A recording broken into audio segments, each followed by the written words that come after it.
Well, family,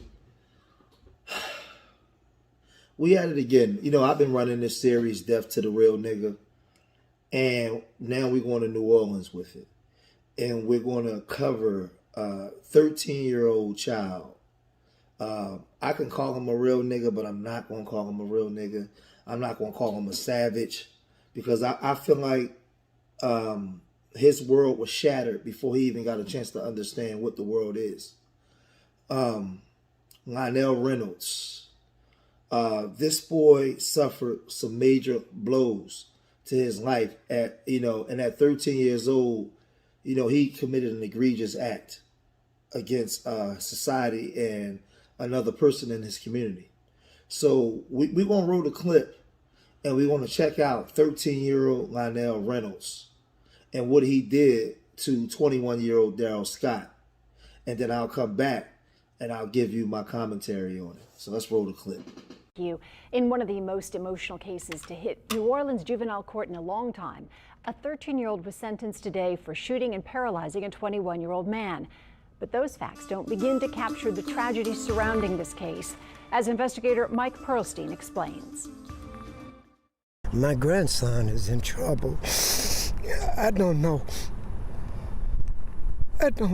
what he's going to be able to do for himself. Charlie Harris was talking about his grandson, Daryl, left paralyzed after being shot during an armed robbery in March. Every day is difficult. Waking up, going to sleep, just everything. On the other side of the courtroom was the shooter, 13-year-old Lynell Reynolds. Reynolds had two siblings murdered when he was about 6, then his mother was killed about 3 years ago. Even while hoping for leniency, his family pleaded for help. Make sure he's evaluated every day and get help and talk about the things that he needs to talk about. That's what he needs. Judge Candace Bates Anderson sentenced Reynolds to juvenile life, meaning he will be locked up until he's 21. But she modified the sentence, allowing his release at age 17 if he gets a diploma and job skills. The judge was quick to point out that Reynolds' modified juvenile life sentence will run concurrently with 15 other cases he had before her, including riding in a stolen car, burglary, battery, and gun charges. He has a chance. Right now, Daryl does not. But one person, the most important person, was at peace. I'm glad that justice was served. I hope he gets the help he needs, and I'm finally past everything that happened. Mike Perlstein, Eyewitness News. Several of Reynolds' teachers came to court in support of the 13-year-old, but DA Leon Canizero called their statements propaganda, saying, quote, they exalted this defendant because he likes to read while ignoring the fact that he also likes to shoot people, end quote. Well, as you can see, Lynell is a very troubled child. This boy, before 13, saw the murder of 2 of his siblings. And just 3 years later, the murder of his mother. And when he was going in and out of court, the judge, Candace Anderson, was saying, how come she never knew about this? And I'm flabbergasted because I'm trying to understand, how can a child be in and out of your courtroom and there's not a thorough investigation on this child, where he comes from and the trauma that he needs? So now the grandmama's talking and saying that little Lynell needs therapy, time and time of therapy. You see Darrell's family, the grandfather break down crying. They're talking about that he can't care for some the things, and this really hits close to home because in my old church, there was a kid some about 15 years ago was shot, and he was shot by a 15-year-old.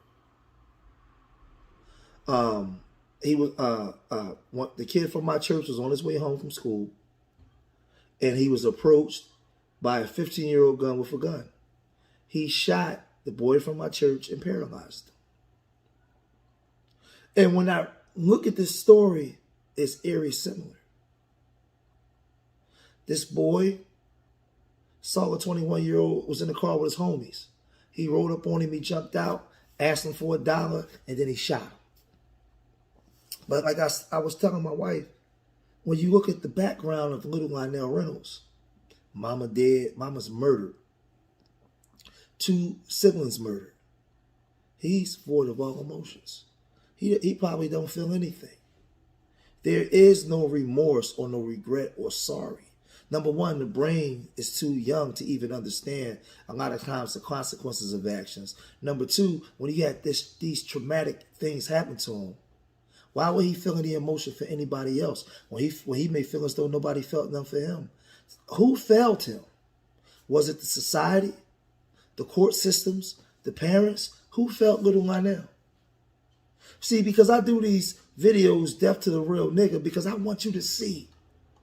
Like I always tell you, when these movies, these rappers, the society glorify this bang bang gangsterism, they don't never show you this part. Tell NBA Youngboy to do a Death to the Real Nigga series. Tell Little Durk to do a Death to the Real Nigga series. Tell the producers of Power and the producers of BMF to do a death. Show our kids the flip side of this gangster life. Because when you live in that street life and you have a man and a woman come together and produce life that they're already dealing with undiagnosed issues, unresolved issues, they produce these type of children. So now this type of child is born in chaos, and the dysfunctional parents came together, created a dysfunctional child whose dysfunction now has affected Daryl Scott's and his family.